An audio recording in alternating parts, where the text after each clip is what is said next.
3월 8일의 큐티 묵상의 시간입니다. 우리 함께 기도하고 이 말씀을 묵상해 보도록 하겠습니다. 하나님 아버지, 오늘 특별히 예수님께서 유대 지도자들과 나누신 권위에 대한 문제를 함께 묵상합니다. 우리에게 말씀하여 주시고 예수님의 행적을 통해 우리의 믿음을 다시 한번 점검하는 시간 될 수 있도록 인도해 주시옵소서. 살아계신 예수 그리스도의 이름으로 기도합니다. 아멘. 오늘 우리에게 주시는 하나님의 말씀은 마태복음 21장 23절부터 32절까지입니다. 예수께서 성전에 들어가 가르치실세 대제사장들과 백성의 장로들이 나와 이르되 내가 무슨 권위로 이런 일을 하느냐 또 누가 이 권위를 주었느냐. 예수께서 대답하시되 나도 한 말을 너희에게 물으리니 너희가 대답하면 나도 무슨 권위로 이런 일을 하는지 이르리라. 요한의 세례가 어디로부터 왔느냐 하늘로부터냐 사람으로부터냐. 그들이 서로 의논하여 이르되 만일 하늘로부터라 하면 어찌하여 그를 믿지 아니하였느냐 할 것이요 만일 사람으로부터라 하면 모든 사람이 요한을 선지자로 여기니 백성이 무섭다 하여 예수께 대답하여 이르되 우리가 알지 못하노라 하니 예수께서 이르시되 나도 무슨 권위로 이런 일을 하는지 너희에게 이르지 아니하리라. 그러나 너희 생각에는 어떠하냐. 어떤 사람에게 두 아들이 있는데 맏아들에게 가서 이르되 예 오늘 포도원에 가서 일하라 하니 대답하여 이르되 아버지 가겠나이다 하더니 가지 아니하고 둘째 아들에게 가서 또 그와 같이 말하니 대답하여 이르되 실소이다 하였다가 그 후에 뉘우치고 갔으니 그 둘 중에 누가 아버지의 뜻대로 하였느냐. 이르되 둘째 아들이니이다. 예수께서 그들에게 이르시되 내가 진실로 너희에게 이르노니 세리들과 창녀들이 너희보다 먼저 하나님의 나라에 들어가리라. 요한이 의의 도로 너희에게 왔거늘 너희는 그를 믿지 아니하였으되 세리와 창녀는 믿었으며 너희는 이것을 보고도 끝내 뉘우쳐 믿지 아니하였도다. 지난 마태복음의 예수님의 행적을 돌아보면 특별히 성전에서 많은 일을 하셨다는 것을 확인할 수 있습니다. 재물에 쓸 것들을 사고 파는 사람들에게서 성전을 정결하게 하신 것, 병자를 고쳐주시는 사건까지 예수님은 성전에서 많은 일들을 하셨죠. 심지어 아이들이 성전에서 찬양하는 것도 막지 않으셨고, 그리고 가장 많이 성전에서 율법을 가르치시기도 했습니다. 우리는 이러한 예수님의 성전에서 하신 일들을 성경을 보며 자연스럽게 받아들일지 모르겠지만 당시의 유대의 사람들에게는 아주 불편한 일인 게 사실입니다. 왜냐하면 이 일은 바리새인이나 장로 그리고 사내들인 공회에 있는 지도자들이 해야 할 일이었기 때문입니다. 또 심지어 예수님이 하나님과 동등한 권위, 하나님의 권위를 가지셨다고 말씀하셨기 때문에 이들 바리새인이나 장로들과 같은 지도자들은 마음이 여간 불편한 게 아니었죠. 그런데 예수님께서 그 권위가 하나님으로부터 나왔다고 말씀하시니 여러분, 그 하나님의 엄청난 권위가 예수님에 있다고 하는 그 이야기를 들으면 여러분이 당시의 지도자들이라면 마음이 편하겠습니까? 듣도 보도 못한 나사렛 동네의 한 청년이 와서 내가 하나님의 권위를 갖고 있다라고 말하면 그런 행동들을 벌이면 우리가 쉽게 그 말을 수용할 수 있을까요? 그래서 이들은 예수님을 향해 질문했습니다. 그 권위가 어디서 왔느냐고 말입니다. 그런데 예수님은 오늘 본문의 25절의 말씀에서 이렇게 반문하셨습니다. 제가 한번 읽어드릴게요. 요한의 세례가 어디로부터 왔느냐? 하늘로부터냐? 사람으로부터냐? 그들이 서로 의논하여 이르되 만일 하늘로부터라 하면 어찌하여 그를 믿지 아니하였느냐 할 것이요. 여러분, 세례 요한이 광야에서 세례 베푼 것을 가지고 예수님이 대뜸 반문, 질문하신 것이죠. 여러분, 왜 예수님은 세례 요한의 이 세례를 가지고 유대인들에게 질문하신 걸까요? 권위에 대한 질문에 이 예화를 들으시며 왜 반문하셨을까요? 그리고 이들은 이런 질문을 보고 어떤 면에서 올무에 걸려 이러지도 저러지도 못하는 그런 논란에 휩싸여 있는 걸까요? 왜 바리새인들과 장로들은 예수님의 이 세례 요한 질문에 아무 대답도 하지 못하고 난처했던 걸까요? 우리가 함께 세례 요한이 주는 세례의 의미를 찾아보면 아주 쉽게 그 대답을 발견할 수 있습니다. 함께 세례 요한의 세례에 대해서 찾아봅시다. 이 의미를 발견하면 왜 바리새인들과 장로들이 난처해서 예수님의 이 질문에 대답하지 못했는지를 찾을 수가 있습니다. 마가복음 1장 4절과 5절입니다. 제가 한번 읽어드릴게요. 세례 요한이 광야에 이르러 죄사함을 받게 하는 회개의 세례를 전파하니 온 유대 지방과 예루살렘 사람이 다 나아가 자기 죄를 자복하고 요단강에서 그에게 세례를 받더라. 아멘. 예수님의 질문에 등장하는 세례 요한의 세례는 광야의 죄사함을 받기 위해 나아온 백성들에게 베푼 회개의 세례였습니다. 그렇습니다. 요한의 세례는 예수님의 질문에 등장하는 요한의 세례는 회개의 세례입니다. 회개한 자들만이 받을 수 있는 세례였던 것이죠.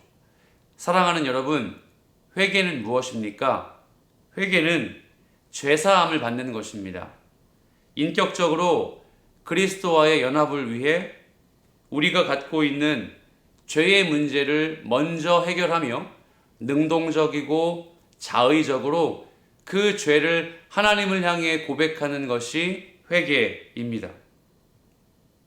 그러므로 예수님께서 요한의 세례를 가지고 질문하신 것은 이 장로들과 바리새인들, 공회의 사람들, 지도자들의 내면에 해결하지 않은 문제, 하나님을 향해 능동적으로 극복하고 해결해야 하는 문제, 즉 회개를 짚으신 것이에요. 정리하자면 오늘 본문은 예수님의 권위를 향한 논쟁을 짚어내는 본문이 아니라 이들 유대 백성들이 아직 해결하지 못한 회개의 문제를 예수님께서 권위의 문제를 이용해 그들의 마음에 그 말씀으로 침투하고 계시는 본문이란 사실입니다. 이들은 이렇게 이야기했습니다. 25절이죠. 서로 의논하여. 이게 무슨 의미인지 아세요? 어떤 말이 더 정답인지를 논의하고 상의해서 한 가지의 의견을 제시한다가 의논 아닙니까? 그런데 헬라 원문을 보면 이 본문의 25절에 의논하다라는 단어는 상의하다는 뜻이 아니라 마음을 정하지 못했다는 자기의 상태를 의미하는 표현입니다. 이 말은 예수님께서 말씀하시는 그 회개 속에 그 누구도 마음을 정리해서 인격적인 회개를 경험해 보지 못했다는 걸 단편적으로 보여주고 있다는 사실입니다. 그렇다면 당연히 회개의 열매가 없는 이들에게 예수님의 권위가 무슨 의미가 있을까요? 인격적으로 회개하지 못한 유대 백성들에게 예수님의 권위가 어떤 의미가 있을까요? 그래서 예수님이 이렇게 말씀하시는 것이죠. 나도 너희에게 내 권위를 말할 수 없다. 이 말은 즉슨 너희들도 대답을 못하니 그 권위에 대해 나도 입을 열지 않겠다가 아니라 회개를 하지 않은 유대인 백성들에게 나의 권위는 아무 의미가 없다는 것을 말씀하신다는 사실입니다. 나도 너희에게 내 권위를 말하지 않겠다. 그리고 이렇게 말씀하시죠. 두 아들의 비유에 대해서 말입니다. 28절부터 30절까지의 말씀을 보면 첫째 아들에게 포도원에 가서 일해줄래? 라고 부모가 이야기했는데 아버지 가겠습니다 하고 그 첫째 아들은 가지 않았습니다. 그리고 둘째 아들에게 너도 동일하게 포도원에 가서 일해주겠니? 라고 아버지가 말씀하셨을 때 둘째 아들은 아버지 실소이다 이렇게 거절하고 후에 마음을 돌이켜 갔다고 합니다. 여러분, 이 비유는요 고대 사회의 문화를 정확하게 인지해야만 합니다. 고대 사회에서 부모의 말에 복종하지 않는 것은 자녀의 입장에서 상당히 충격적인 행동이었습니다. 오늘날 우리 사회에서는 부모의 말을 간혹 듣지 않을 수 있다고 보지만, 그런 자녀가 있다고 여길 수 있지만, 당시 고대 사회에서는 부모의 말을 듣지 않는 것은 돌에 맞아 죽을 수 있는 율법적인 반역 행위와도 같았습니다. 그래서 부모의 말을 거절하는 건 당시에 이웃들이 들었을 때 돌에 맞아 돌을 던져 그 아들을 죽일 수도 있는 아주 파렴치한 행동이었죠. 둘째 아들은 29절에서 실소이다 라고 부모를 향해 이렇게 이야기했습니다. 이 말은 완강히 거부하다라는 표현입니다. 바꿔 말하면 당시 사회 통념상 돌에 맞아 죽을 수 있는 죄를 둘째 아들이 지었다는 말과도 같다는 것이에요. 그런데 예수님은 둘째 아들만이 하나님의 뜻에 순종했다고 말씀하셨습니다.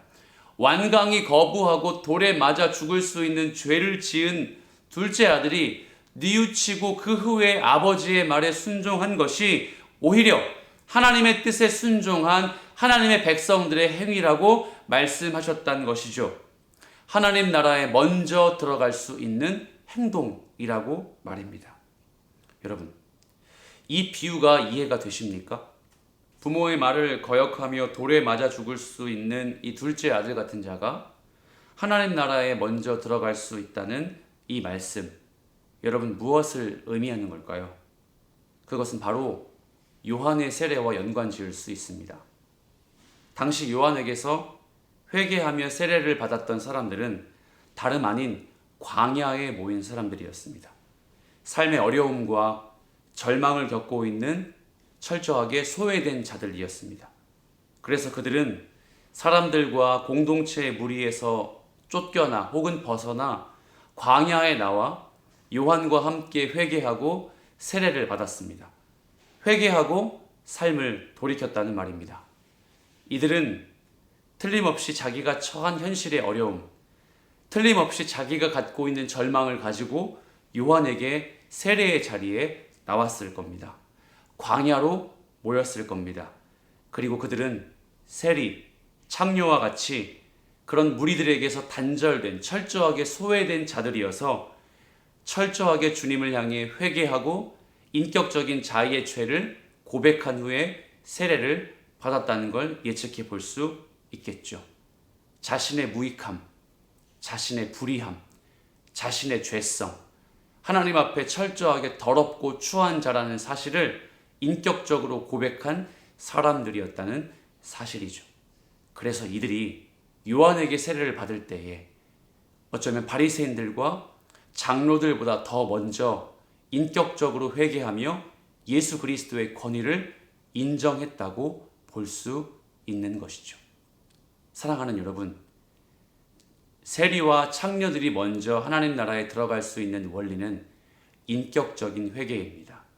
그리고 그 인격적인 회개는 바로 이것입니다.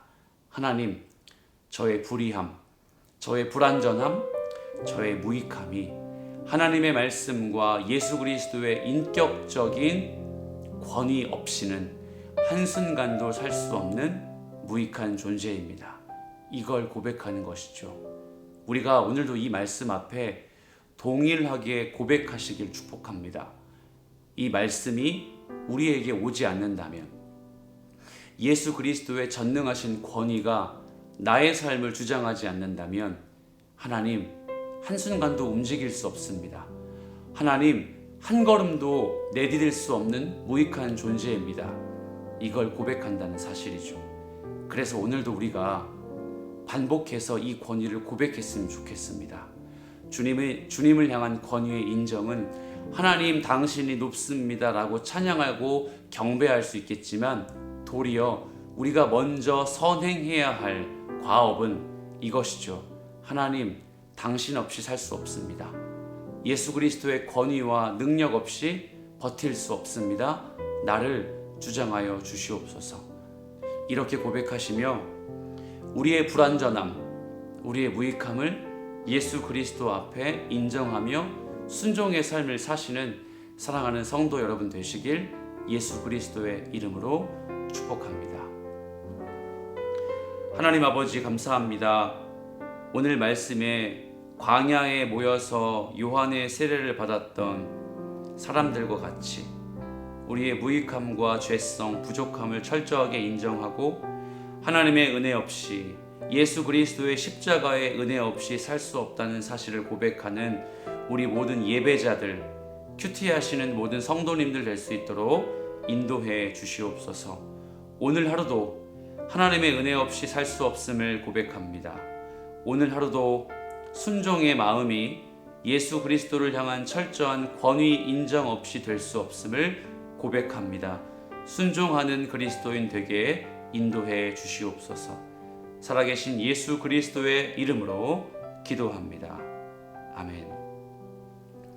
사랑하는 여러분, 예수 그리스도의 권위를 인정하는 것은 찬양과 예배 이전에 철저한 삶의 주권을 주님께 양도하는 것일 줄로 믿습니다. 인격적인 예수님과의 교제하시는 여러분 되시길 축복합니다.